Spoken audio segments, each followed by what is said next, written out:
I now recognize the gentleman from the great state of Missouri, Dr. Onder. Thank you, Mr. Chairman, and thank you all for coming today. Mr. Breen, on September 23rd, 2022, the FBI raided the home of your client, Mark Houck, following indictment charging FACE Act violations based on an alleged shoving incident that took place where he was defending his son near an abortion clinic.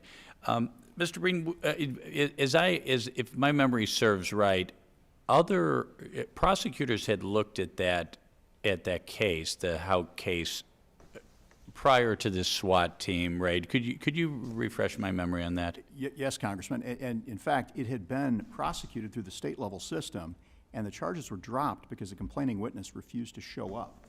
Right. In fact, he'd gone on vacation one time. One time, he actually went to the abortion facility to escort, and when Mark arrived, they went to court.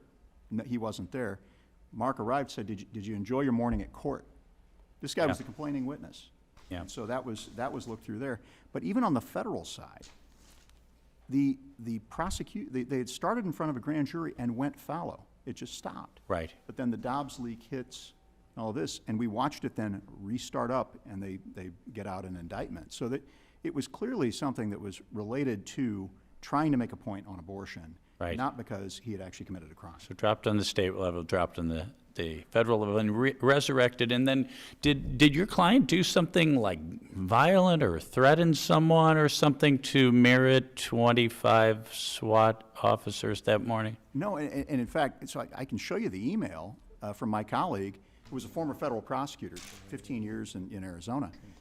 He had corresponded with the local U.S. attorney who had requested response. Said, hey, if you want, we'll present him. We're glad to. He's represented. Certainly no need. There wasn't a need to send 25 officers. I mean, for heaven's sakes, you send one or two to the door and knock on it if you really want to go arrest him. Right. But I mean, this was outrageous, and we've seen video of it. I mean, or maybe talk to his lawyer and ask him to appear in court. Right. Well, and this was our thing. Our local lawyer said, if this guy was anyone but him, yeah, he would have been brought in to present. I mean, they let people that are much, much more dangerous and violent present. I mean, Mark did something, and we found out after we went into the case, we realized no one had gone back into the legislative history of the FACE Act. Senator Kennedy and Senator Durenberger, literally on the floor of the Senate, right, cut a deal and said, we are not getting in the middle of the sidewalk squabbles. Right. And I got to tell you, he's a good Republican. We don't like legislative history. It's a thing for the Republicans. Right. I'm a former legislator. I love legislative history. And for heaven's sakes, for you guys, I mean, you guys in the Congress did this. So I think you should be asserting your rights to say, stop it. You are expanding this law beyond our intent. Right, right.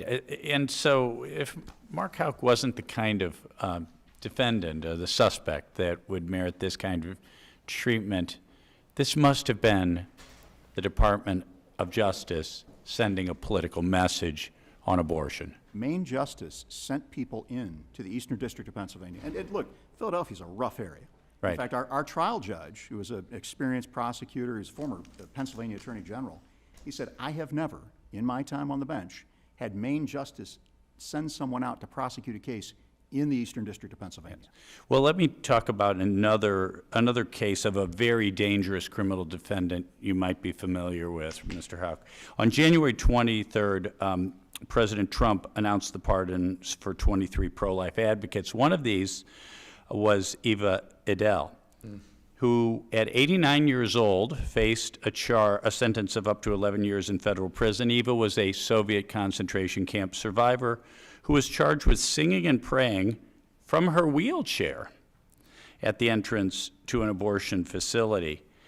In 2022, at least 26 pro-life advocates faced federal charges for FACE Act violations. The same year, pregnancy resource centers experienced serious attacks, firebombings, and yet, to my knowledge, did not face any FACE Act prosecutions from the Biden Justice Department. Am I correct on that? Yes, Congressman. I have specifically in mind a client in upstate New York, firebombed their facility. It took them $500,000 to rebuild it. And they told them, oh, we can't figure out who did it. And we can't get any answers from the police. We couldn't even get our surveillance video back.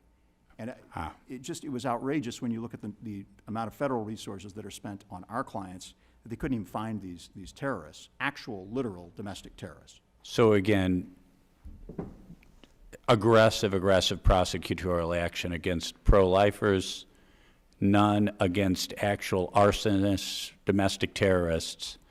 Would that be a politicization of the Justice Department? Absolutely. That's a politicization, and it's one that can be fixed with the new DOJ and under the guidance of this subcommittee. Thank you.